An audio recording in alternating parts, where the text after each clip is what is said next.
इस वक्त हमारे साथ आरजेडी नेता मृत्युंजय तिवारी जी जुड़ गए। सर, सरकार में पहुंचे हैं लेकिन यहां शिक्षक अभ्यर्थियों पर लाठीचार्ज हो रहा है, जो कि अपनी मांगों को लेकर प्रदर्शन कर रहे थे, क्यों?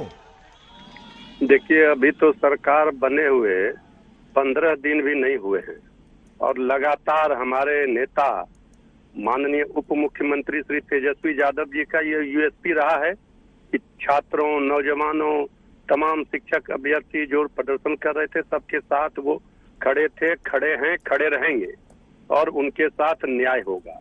अब जो लोग प्रदर्शन कर रहे थे आज अभ्यर्थियों के साथ, जो लाठीचार्ज की घटना सामने आई है उसकी तहकीकात की जा रही है। प्रशासन किन कारणों से ये हालात बने, किस तरह से परिस्थितियां उत्पन्न हुई जिनसे ये लाठीचार्ज करना पड़ा, क्या है पूरा मामला, इसमें कुछ आप कह रहे हैं सर कि आप जांच करेंगे। जब विपक्ष में थे तो आप उनके साथ साथ थे, उनकी मांगों को बुलंद कर रहे थे, लेकिन सरकार में आते उन पर लाठी डंडे। हमने नहीं, लाठी डंडे नहीं, ये सरकार ने तो 15 अगस्त को ही ऐतिहासिक जो तेजस्वी यादव जी 10 लाख का वादा किया था, 20 लाख आदरणीय मुख्यमंत्री नीतीश कुमार जी ने घोषणा की है नौजवानों के लिए। सभी को न्याय मिलेगा। ये कुछ लोग जो हमारे विरोधी हैं, जब से सरकार बनी है लगातार वो लगे हुए हैं। सवाल का जवाब नहीं दे रहे हैं। लाठी डंडे बरसाए गए, हम तो तस्वीरें दिखा रहे हैं। लाठी डंडे बरसाने वाली जो बीजेपी थी वो अब सत्ता से बाहर है। नहीं, लाठी डंडे आपकी सरकार है सर, आपकी तरफ से बरसाए गए, पुलिस ने बरसाए हैं। लाठी डंडे पुलिस ने बरसाए। ये सरकार बनी है नीतीश कुमार जी, तेजस्वी यादव जी की सरकार, जहां रोजगार की भरमार है और सारे लोगों के साथ न्याय होगा।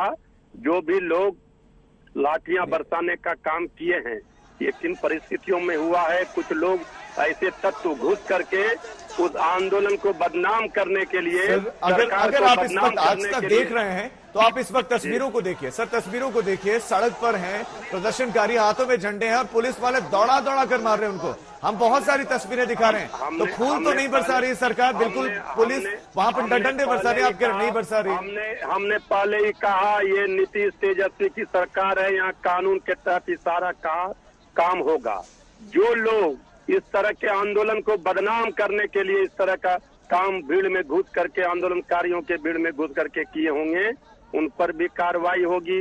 अगर कोई दोषी होगा जिन्होंने बेवजह का लाठियां इन अभ्यर्थियों के ऊपर चलाई होगी, उन पर भी कार्रवाई होगी। लेकिन बीजेपी हमारे विरोधी बेचैन है सरकार जाने के बाद से, छटपटाहट में है। खुलकर बताइए, क्या आपको लगता है कि ये प्रदर्शन करने वाले अभ्यर्थी नहीं थे, बीजेपी के नेता थे? क्या ये बीजेपी के कार्यकर्ता थे? नहीं, बीजेपी के नेता कार्यकर्ता का हमने बात नहीं की। हमने की कि इस आंदोलन में कुछ ऐसे तत्व घुस करके आंदोलन को बदनाम करने के लिए, सरकार को बदनाम करने के लिए ये साजिश तो चल ही रही है। आप लोगों का प्रेम तो इस सरकार से कुछ ज्यादा है ही, ये तो दिख ही रहा है। जब से सरकार बनी नहीं तब से डंडे आप लोग बरसाए, हम सवाल पूछे तो उसमें आप हम पर आरोप लगाएं। डंडे क्यों बरसाए गए, आप इसका जवाब दीजिए। हम तो कह रहे हैं डंडे बरसाने के नौबत क्यों आए, इसकी जांच होगी, इस पर प्रशासन का रिपोर्ट होगा, जो दोषी होंगे उन पर कार्रवाई होगी।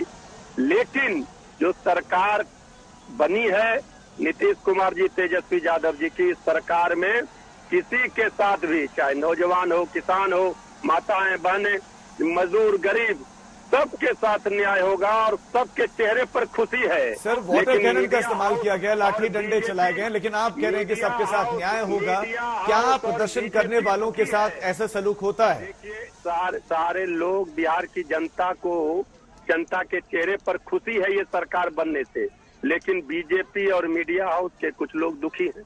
अब इसका तो कोई निदान नहीं है, कानून के तहत ही सारे कार्य होंगे। इसके पहले क्या क्या बिहार को फितरती बना दिया। बहुत शुक्रिया आपका जुड़ने के लिए। सवालों के जवाब आपने नहीं दिए, लेकिन आप उल्टा मीडिया को कोस रहे हैं, जबकि सच्चाई तस्वीरों में कैद हुई, सच्चाई सामने है आपके कि हाथ में डंडा किसके है और पीटने वाले कौन है।